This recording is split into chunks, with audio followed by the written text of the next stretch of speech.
इस वीडियो में हम लोग बाल मनोविज्ञान के जो सबसे मोस्ट इम्पॉर्टेंट 15 कोट हैं उनको देखते हैं, जो हमारे एग्ज़ाम में डायरेक्ट या तो कोट पूछ लिया जाता है या तो उनसे डिराइव्ड कोई और फैक्ट पूछ लिया जाता है। देखते हैं, सबसे पहले स्टार्ट करते हैं हम लोग बुद्धि की 4 परिभाषाओं से। पहली परिभाषा है बुद्धि सीखने की योग्यता है, ये बात कही थी बकिंघम ने। दूसरा कोट है बुद्धि कार्य करने की एक विधि है, ये बात कही थी वुडवर्थ ने।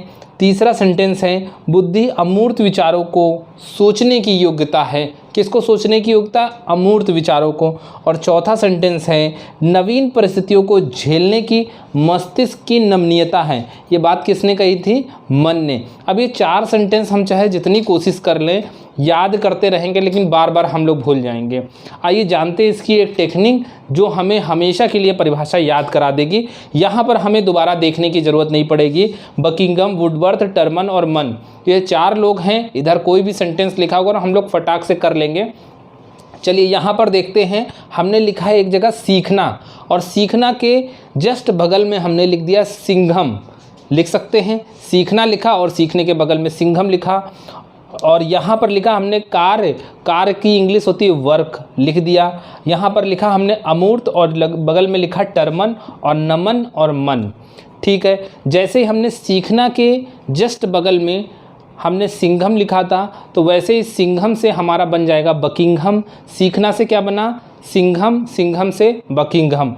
कार्य से हमने कार्य के बगल में हमने वर्क लिखा और वर्क के बगल में हमने वुडवर्थ लिखा। तीसरी बात हमने लिखा अमूर्त, अमूर्त के बगल में टर्मन और नमन, नमन के बगल में मन। जरा देखते हैं, सीखना से सिंघम, सिंघम से बकिंघम। बुद्धि की जिस परिभाषा में सीखना आएगा, परिभाषा किसने दी है? बकिंघम ने। कार्य के बाद वर्क और वर्क के बाद वुडवर्थ। कार्य अगर आया तो परिभाषा किसने दी है? वुडवर्थ ने। अमूर्त, यहाँ पर रेफ वाला रा है और यहाँ पर भी रेफ वाला रा है। अगर ये दोनों जगह रेफ वाला रा आ गया तो परिभाषा किसने दी है? टर्मन। और परिभाषा नाम उसमें क्या आना चाहिए? अमूर्त, अमूर्त और टर्मन।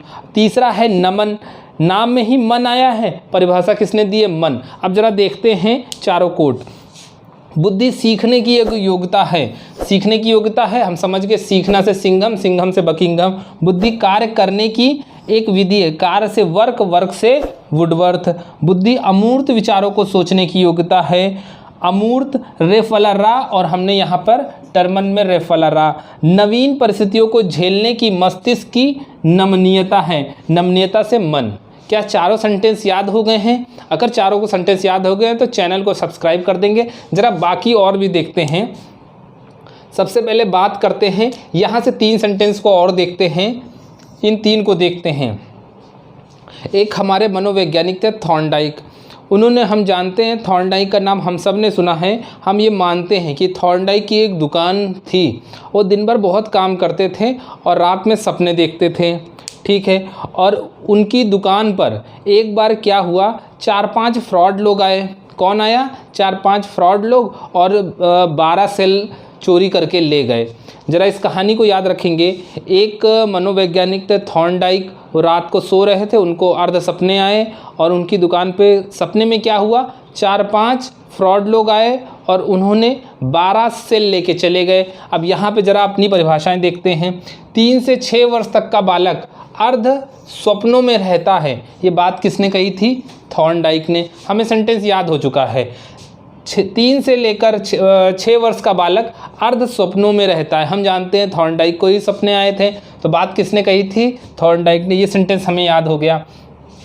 बालक को जो कुछ बनना होता है 4 से 5 वर्षों में बन जाता है। कितने फ्रॉड लोग आए थे? 4 से 5 फ्रॉड लोग आए थे।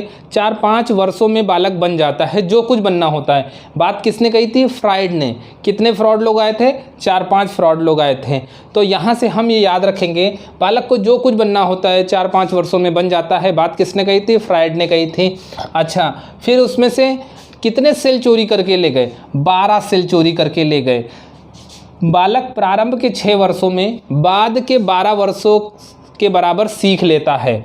तो बाद के 12 वर्षों से अधिक सीख लेता है ये बात किसने कही थी? गेसेल ने। कितने सेल चोरी करके ले गया था? 12 सेल। क्या तीनों सेंटेंस हमें याद हो गए और नीचे के 4 कोट हमें याद हो गए? जरा एक बार सब लोग रिवाइज कर देंगे। अगर पूछा गया बुद्धि सीखने की एक क्षमता है, सीखना सिंघम बकिंघम, कार्य करने की एक क्षमता है वुडवर्थ, ठीक है, वर्क से वुडवर्थ, अमूर्त विचारों से टर्मन, और मस्तिष्क को झेलने की नमनीयता है मन। अब बात करते हैं अर्ध बालक 3 से 6 वर्षों में अर्ध सपनों में रहता है थॉर्नडाइक, और 4 से 5 वर्षों में जो कुछ बनना होता है बन जाता है, हमारे फ्राइड हो गए। और बालक शुरुआत के 6 वर्षों में बाद के 12 वर्षों से अधिक सीख लेता है। ये बात किसने कही थी? गेसेल ने। उम्मीद करते हैं ये 3 सेंटेंस भी आपको याद हो गए, ठीक है। बात करते हैं इन दोनों सेंटेंस की। एक हमारे मनोवैज्ञानिक थे हॉल, उन्होंने क्या किया था? बहुत सारे बच्चों पे रिसर्च की थी। किन बच्चों पे की थी? किशोरावस्था के बालकों पे रिसर्च की थी। उन्होंने सारे किशोरावस्था के बालकों को ले गए और अपने एक बड़े से कमरे में, या समझ लीजिए हॉल में, उन सारे किशोरों को कह दिया कि जाओ सब लोग चले जाओ। कम से कम 50-100 किशोर उस हॉल में चले गए और उनको कहा कि आप लोग यहाँ 2-3 दिन रहो, ठीक है। और उनको 1-2 खेल दे दिए खेलने के लिए, और हॉल को बाहर से बंद कर लिया और शीशा लगा के देखते रहे। तो आप लोग को ये कहने की ज़रूरत नहीं है कि उस कमरे में, उस हॉल में क्या हुआ का। उस हॉल में, क्योंकि वो युवावस्था के बालक थे, किशोरावस्था के बालक थे, तो उस हॉल में निश्चित रूप से संघर्ष, तनाव, तूफान और विरोध की अवस्था एकदम धुआंधार मच गई होगी। खूब वहाँ पे लड़ाई झगड़ा चल रहा होगा। तो ये सारी चीज़ें कहाँ कराई गई थी? हॉल में कराई गई थी। ये एक्सपेरिमेंट किस पे कराया गया था? ये एक्सपेरिमेंट किशोरावस्था के बालकों पे कराया गया था। किशोरावस्था बड़े संघर्ष, तनाव, तूफान और विरोध की अवस्था, ये तो हम जानते ही थे। बस इतना याद रखेंगे, ये सारी घटनाएं हॉल में हुई थी, स्टेनले हॉल ने कराई थी। और कहाँ पे कराई थी? हॉल में ही कराई थी। अगर आपके सामने सेंटेंस आता है संघर्ष, तनाव, तूफान की अवस्था कौन सी है, तो हम कहेंगे किशोरावस्था। ये बात किसने कही थी? ये बात कही थी हॉल ने, ठीक है। अब हम लोग शैशवावस्था के बालक को तो हॉल में नहीं छोड़ेंगे, ना ही बाल्यावस्था के बालक को छोड़ेंगे। हम लोग किसको छोड़ेंगे? हम लोग छोड़ेंगे किशोरावस्था के बालक को। अच्छा, ये सेंटेंस भी हमें याद हो गया। अगला सेंटेंस देखते हैं। अगर किशोरावस्था का बालक जब भी बाहर जाता है तो संघर्ष, तनाव, तूफान तो करता है, खूब मन लगा के करता है। उसके बाद जब घर आता है तो फिर क्या होता है? फिर वो खूब कस के खूब पिटाई खाता है, मार खाता है, और फिर उसके मुंह से क्या निकलता है? अरे भैया बहुत कठिन समय है, बहुत कठिन अवस्था है। और कब बोलता है? जब उसको किक पड़ती है और पिटाई पड़ती है। तो जब किक पड़ेगी और पिटाई पड़ेगी तो उसके मुंह से क्या निकलेगा? अरे भैया बहुत कठिन समय है। अच्छा, अगर सेंटेंस आपसे पूछता है किशोरावस्था जीवन का सबसे कठिन समय है, ये बात किसने कही है? किर्क और पैट्रिक ने। हॉल ने तो नहीं कही है। कठिन समय कब निकलता है? जब किक पड़ती है तभी उसके मुंह से निकलेगा बड़ा कठिन समय है। संघर्ष, तनाव, तूफान कहाँ आएगा? हॉल में आएगा। क्या ये दोनों सेंटेंस भी हमें याद हो गए? बिल्कुल याद हो गए हैं। जरा और सेंटेंस को देखते हैं। यहाँ